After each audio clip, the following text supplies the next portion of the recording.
মজা বুঝছেন আপনারা? মজা না খেলে মজা নিতে হবে। আজকে মজা কি কথা কয় না, কথা আওয়াজ দেন। খবর শুরু করছিলাম।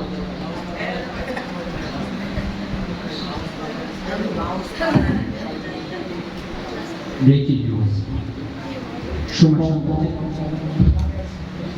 সময় সংবাদ থেকে আমি মোহাম্মদ হালকা আপনাদের সবাইকে হাসিয়ে মন করে দেবো একটু হালকা।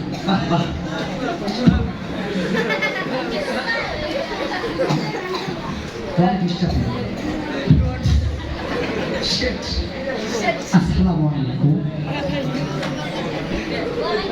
আপনারা গত খবরের সমস্ত গরম, সে গরম নিয়ে আমার যে অবস্থা, সে অবস্থার কিছু খবর আপনাদেরকে জানিয়ে দিচ্ছি। কালকে অতিরিক্ত গরম থাকায় ঘুমের সময় আমি ফ্যান বন্ধ করে দিয়ে কম্বল গায়ে দিয়ে ঘুমানোর জন্য আমার অনেক ভালো ঘুম হয়, হয়ে যাচ্ছে। এদিকে জানা যাচ্ছে যে ঢাকার আশেপাশে এই এলাকাগুলিতে দেখা যাচ্ছে ভয়াবহ অবস্থা। এই এলাকাগুলিতে দেখা যাচ্ছে 94 ডিগ্রি সেলসিয়াস থাকায় গ্রামের মানুষ এবং ঘর বাড়িগুলো ঠান্ডায় জমে যাচ্ছে।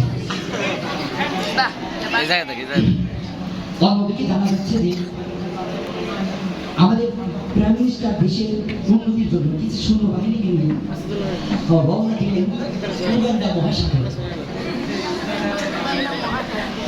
কিছুক্ষণ জলপথে চলাকালীন একটি জাহাজটি বিশাল দুটি মাছের সাথে ধাক্কা খায়। দুটি মাছের সাথে ধাক্কা খাওয়ার পরে দেখা যাচ্ছে জাহাজটি চূর্ণ হয়ে যায়। এর ফলে কিছু সৈনিক এবং প্রাইম মিনিস্টার আহত এবং নিহত হয়ে যায়। এবং আহতদেরকে কবর দেওয়ার ব্যবস্থা করা হয়েছে। আর নিহতদেরকে পাবনা পাগলা গারদে পঙ্গু হাসপাতালে তাদেরকে ভর্তি করা হয়েছে চিকিৎসার জন্য।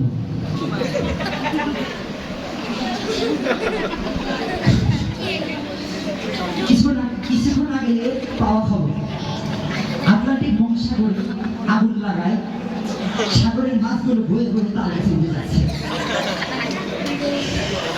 সাগরের আগুন লাগার ফলে খবর শুনে আমাদের সাগরে আগুন লাগার ফলে প্রাইম মিনিস্টার আগুন নিবানোর জন্য পুলিশ বাহিনীকে পাঠিয়েছেন। পুলিশ বাহিনী সঙ্গে করে নিয়ে গেছেন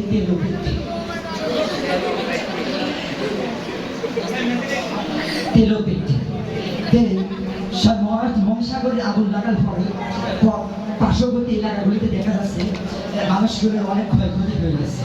ক্ষতিপূরণের জন্য মুমতাজ বিবি 500 কম্বল মাথায় করে নিয়ে তাদের সাহায্য করা হতে যাচ্ছে। এই বলে আজকের খবর এখানে শেষ করে দিচ্ছি। সোনার বাংলাদেশ। আসসালামু আলাইকুম।